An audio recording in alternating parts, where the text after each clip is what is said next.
عليكم السلام محبتي، أهلا وسهلا بكم في برنامجكم لحظات قرآنية. ونحن الآن في الحلقة 314 في موضوع الرزق، وندخل في محور جديد من محاور الرزق، هو أنواع الرزق. وأول نوع نبدأ به هو ما أسميه الرزق الموهوم. ما هو الرزق الموهوم؟ الرزق الموهوم هو حسابك في البنوك، الأراضي التي تملكها، الشاليهات، اليخوت، المزارع. لكن أهم شيء في الرزق الموهوم هو العملة. يعني أنت معك دولار أو جنيه أو يعني أي عملة ورقية أو أي عملة معدنية.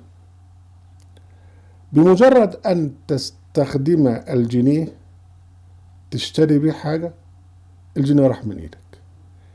اللي أنت خدته هو ده يعني الرزق. لكن الجنيه في حد ذاته مجرد ورقة تطلع منك، بتروح للبايع، البائع بيشتري بيها، بتروح من واحد تاني، بتروح من واحد تاني، بدأ انها تلف.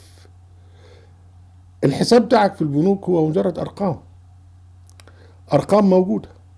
انت مليونير. يعني ايه مليونير؟ يعني مثلا ليك 600 مليون درهم او دينار او دولار او جنيه. مجرد حسابات لا تدخل في بطنك، لا تتنفسها، هي مجرد ارقام موجوده. وحتى هذه الارقام لو ترجمت الى كاش ماني واتحطت في بالات، هي مجرد ورق. بلاش كده. أنت تملك شقة في المنطقة الفلانية، وتملك قصرا في المنطقة العلانية، وتملك استراحة هنا وبيتا هنا وهناك. أنت كل الذي تحتاجه في المنام هو مجرد ما يغطيه جسدك وأنت نائم. يعني متر ونص في مثلا نص متر، هو ده. والباقي ده هذا كله رزق وهمي، يعني لا شأن له، يعني لا شأن له بك حقيقة. هو مجرد أن أنت بتضع إيدك على أشياء وتقنع نفسك أنك تملكها، وهي بعدك ستنتقل إلى غيرك. لكن أهم شيء أنها رزق وهمي. تخيل رجل يملك قصرا منيفا رائع زي القصر اللي بيقولوا عليه بتاع مش عارف الأمير مين، اللي هو بكم 100 مليون دولار. وهو طبعا قصر ضمن قصور أخرى كتيرة. وهو مات الأمير فيصل، الأمير ابن فيصل اللي كان وزير خارجية. المهم في حياته متى وكيف استخدم هذا القصر، وحين استخدمه في المرات القليلة احتل منه ماذا؟ يعني مجرد حتة قد كده نام فيها، وحتة قد كده قعد فيها، في 3 4 5 6 مثلا، نقول مثلا يعني ما يكفي مثلا شهر أو شهرين في حياته كلها. إذا بقى ده القصر ده رزق وهمي.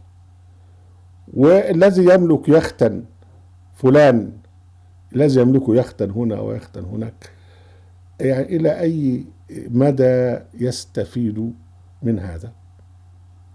في نهاية الأمر كل شيء من هذه الأشياء هي مجرد رزق وهمي. رب إنسان مليونير أو بليونير يملك قصرا ويعيش فيه، يحتل هذه المساحة المحدودة التي ينام فيها من هذا القصر، ثم ينام على منوم ويصحى على مهدئ، يعيش في قلق بسبب أسهمه وكذا وكذا. وطبعا الأسهم الأخرى من ضمن الرزق الوهمي.